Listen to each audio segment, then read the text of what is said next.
I was honest. Look at yourself, man. Look at yourself.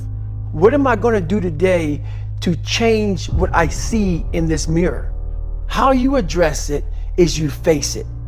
You face it every day. You face it every single day of your life. I believe that most human beings are only living at about 40% of their capability. And it's a survival mechanism. It protects us from pain and suffering. The second we feel that, our mind says, oh no, this isn't fun. We should back off. We should sit down, find something more comfortable. And there's something about the mind. The mind has the tactical advantage over you at all times. At all times of your life, the mind has a tactical advantage over you. Why is that? It knows what you're afraid of. It knows your insecurities. It knows your deep, dark lies. And it starts to push you away from that.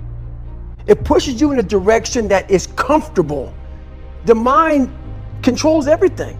So what I realized was that when I was growing up and I was 300 pounds and I got all fat and I got all insecure, I realized that my mind kept taking me in this direction. When things got uncomfortable for me, when I was facing my insecurities, I was facing my fears, my mind said, oh no, we have the tactical advantage. We need to get you, separate you from this feeling. This feeling of your life's all about feelings. We want the happy feeling. We don't want that feeling of this sucks. Why am I here? And you don't have any, so you can't answer those questions, so you leave. I started realizing that if in that moment you can answer those up questions and you are now in charge of your brain versus your brain ruling you, that's where all that stuff comes from. So the 40% rule is all of that. You get to 40%, your brain says, we're done. Let's roll, man. This is starting to get painful. This is uncomfortable. So you sit down. So if you know that at 40%, I'm feeling pain. At 40%, I'm feeling pain. That's where the 40% rule kicks in. Now it starts. Okay, I'm feeling pain. My mind's saying all this shit to me. It's saying, get out of here, run, flee. The fight or flight kicks in. Okay, we're done. We're not good enough. It starts telling you all these things. You start to believe it because the mind controls all. This is the time where you have to gain control back of your mind. It's okay, let me see if I can go 45%. And once you start giving yourself more and more hope and start realizing, okay, the mind starts to be, okay, what are you doing? We're supposed to be going right and you're going left. You start then controlling your mind. Start finding more in yourself, and then it goes from 40% to a lot further than that. But that's the start of it though. Get to the spot where your mind is saying stop. Whatever that is, you gotta get there first. And then that's when that starts to work for you. You gotta control yourself in that moment. A lot of people can live with themselves, look in the mirror and say, I'm okay with being afraid. I'm okay with going on this easy highway over here. The easy highway has all these signs and shit, directions, how to get somewhere. And you have to first be uncomfortable with how you feel about yourself. With that voice that a lot of us like to run away from, we all have it. We all have that voice that's saying, hey man, you're kind of wimping out right now. You're kind of being a little punk right now. But a lot of us say, okay, that's okay. It's okay to tell these little white lies to ourselves. So we first have to face the real you. You have to face that in that dark room. In that dark room is who you are. But in that dark room is where you have to create another human being that walks out of that dark room to face who you are. That's the only way you're gonna get over all those things. You have to create someone else. Not like you have two different personalities, it is you, but you have to find strength. And that visualization of almost me cracking out Goggins, like I'm coming out a different person, a person that doesn't give a fuck about anything, who doesn't care about being judged, who knows I'm weak, who knows I'm afraid, who says, whatever you think about me, take it, whatever, I'm here. In the dark room, you face yourself, you realize you want to be better, you realize you don't want to be this weak, insecure person in the world who has all these problems that we all have. We all have. Social media is a great platform to tell you who we want to be, not who we are. The second you think that you've overcome it and you climbed Everest, you're on that last hold, and life will say, not today. And it'll push you down. I went to the mirror, and the reflection in it revealed a lot of bad things.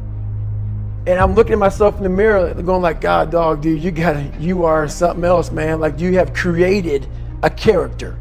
It wasn't me. It wasn't who I was inside, but I was scared for anybody to know who I was inside. So in that accountability mirror, I call it, I got real with myself. And I said, you have a third grade reading level, which is hard to admit when you're a junior in high school that you copied on every single thing you did because of fear they're gonna put me in a special school. We all know what special means. I'm gonna have a title on myself the rest of my life. And people say, oh, you know, you have a learning disability. I had a learning disability, but I realized I was lazy. So I called myself out there. I called myself out every which way possible. I didn't call myself out, I was just honest. I was honest. Look at yourself, man. Look at yourself. And it was that day, in a couple of days after that, I just got real with myself. And every day I came home, I called it the accountability mirror.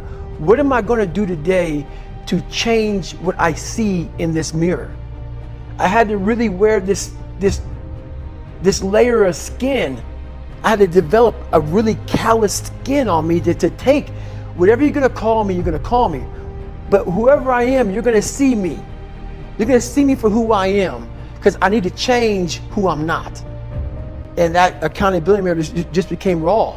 And when I became fat over the years, because I fell back in the hole, I called myself fat, because I was fat. And people don't wanna do that. They wanna say, oh, don't call yourself fat. Don't call yourself dumb. If you're not real and raw with who you are, nothing's gonna change. And in this nice new world that we live in, we want to hear, you're just a little big. No, man, you might be fat.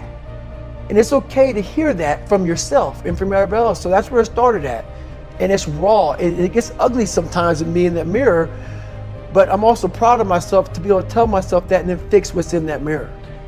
So the first thing about it is, once you realize it, and you have to realize it, you gotta call yourself out.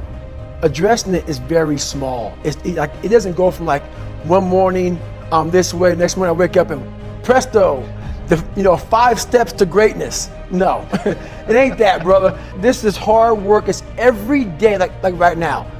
I had to be honest with you, man. I'm even shaking right now being on this show. I'm a big time introvert. How you address it is you face it.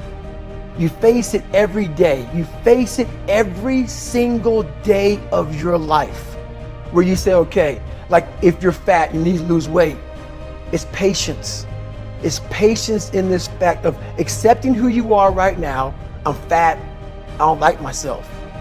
Accepting the fact that if you lose 3 or 4 pounds, that's a huge accomplishment. You have to live in your own world.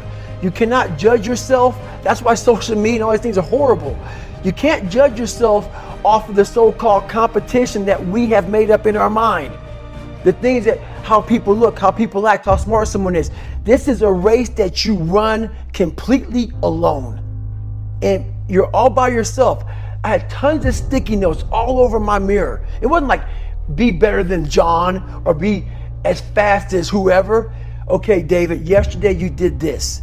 Today, our next goal for the week is this. So I had a year goal, weekly goals, daily goals, hourly goals. I figured out these ways of total accountability. Are you accountable for what you're doing? Are you accountable? And I mean to the T for what you're saying. I am.